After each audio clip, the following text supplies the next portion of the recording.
Hello mga ka-farmers! Welcome back to my channel! For today's video mga ka-farmers ay bahagi ko po sa inyo ang best breed of pig for fattening and your complete guide for choosing the good quality of fattener piglet.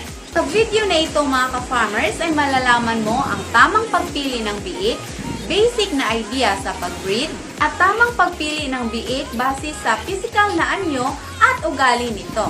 Sa negosyong babuyan mga ka-farmers ay importante po na piliin mabuti ang biik na aalagaan para maiwasan po ang pagkalugi. Ang ating pagpili mga ka-farmers ay base po sa mabilis ang paglaki, malakas kumain at maganda ang karne. So ano ba ang breed na mabilis lumaki at magandang alagaan mga ka-farmers? Ito ay ang breed na Duroc mga ka-farmers dahil kilala po sila na mabilis lumaki, efficient sa pag-convert ng feed sa katawan, hindi madaling magkakasakit o kung magkakasakit man ay madali lang pong mahil, at higit sa lahat ay may magandang quality ng karne.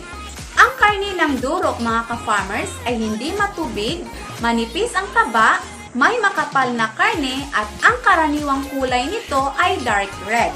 At base naman sa research mga ka-farmers, maliban po sa pure breed na Duroc, maganda ding alagaan sa crossbreeding ang three-way cross o triple crossbreeding.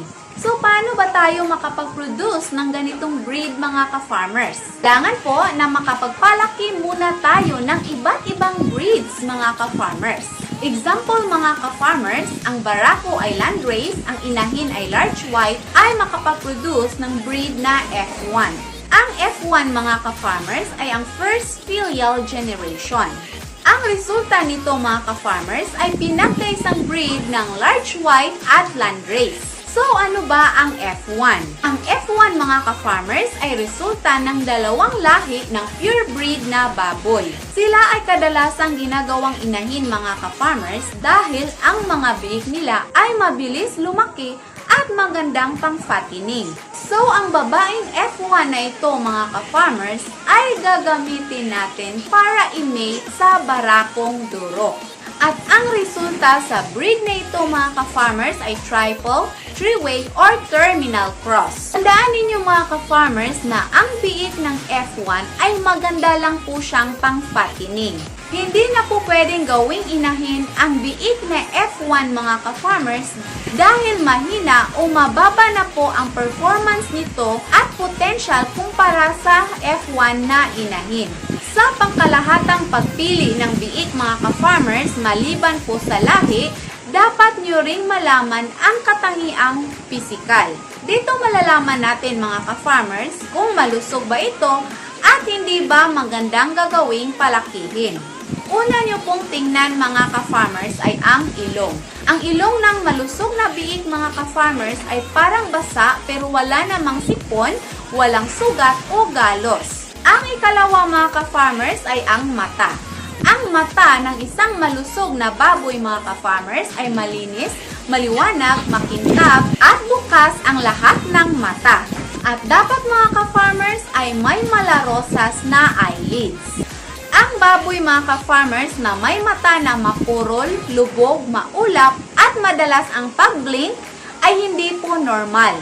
Ang tainga po ng malusog na baboy ay malinis, walang pamamaga o parasites at lalo na pong walang sugat mga ka-farmers.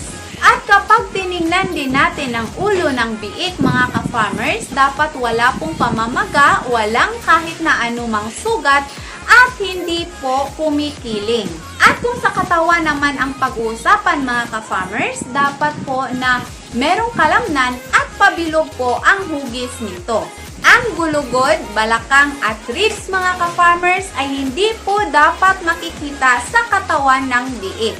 Ang buto lamang po na dapat makita mga ka-farmers ay ang buto sa balikat. Ang tiyan ay dapat po na makikita natin mga ka-farmers na meron po itong tamang kain, dapat wala pong pamamaga at walang sugat sa ilalim nito. Ang buntot ay dapat walang sugat at kagat mga ka-farmers at dapat din na ang paligid sa kanyang puwet at vulva ay walang senyales ng diarrhea. Ang balat at balahibo mga ka-farmers ay dapat po na malinis at makintab at dapat ang mga balahibo ay flat po sa balat ng biik. Hindi po malusog ang biik mga ka-farmers na tumitindig ang balahibo. Ang paa at ang binti mga ka-farmers ay dapat po na magkatulad. Dapat din na walang pamamaga at sugat sa daliri nito.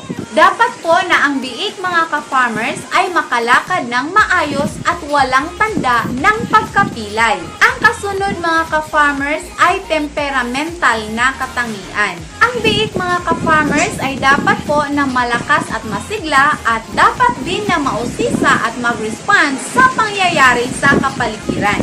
Ang mga biik na may sakit mga ka-farmers ay mapapansin mo na umiiwas po sa iyo, lumalayo sa mga kapwa biik mga ka-farmers at ang ulo at ang tainga ay pumaibaba. Ang isang malusog na biik mga ka-farmers dapat po na sa edad na 45 days ay meron na siyang timbang na 10 to 12 kilograms.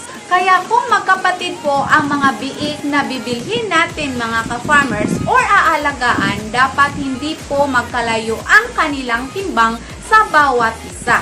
Ang biik na galing sa biyahe mga ka-farmers ay isa po yan sa dahilan ng stress. Ito po ay dulot ng init, lamig, pabago-bagong temperatura, siksikan at ingay na posibleng makaapekto sa kanilang kalusugan. So, kapag ibiyahe ang biik mga ka-farmers, iwasan po ang mainit na panahon o yung tanghaling tapat. Kailangan na sa umaga ito ibiyahe mga ka-farmers, hindi mabilad sa araw at lalo na hindi maulanan. So, yun lamang po mga ka-farmers ang may share ko for today's video. Sana po ay meron kayong natutunan sa video ito at matutulungan ko po kayo mga ka-farmers kung paano ba ang tamang pagpili ng biik na gagawing patining. Huwag niyo lamang pong kalimutan na mag-subscribe at i-click ang notification bell para kayo po ay palaging updated sa ating mga bagong farming tutorials na i-upload. Huwag niyo din pong kalimutan na mag-like, comment at share para malaman din na iba nating mga ka-farmers. Thank you for watching! Happy farming! God bless everyone! Bye-bye!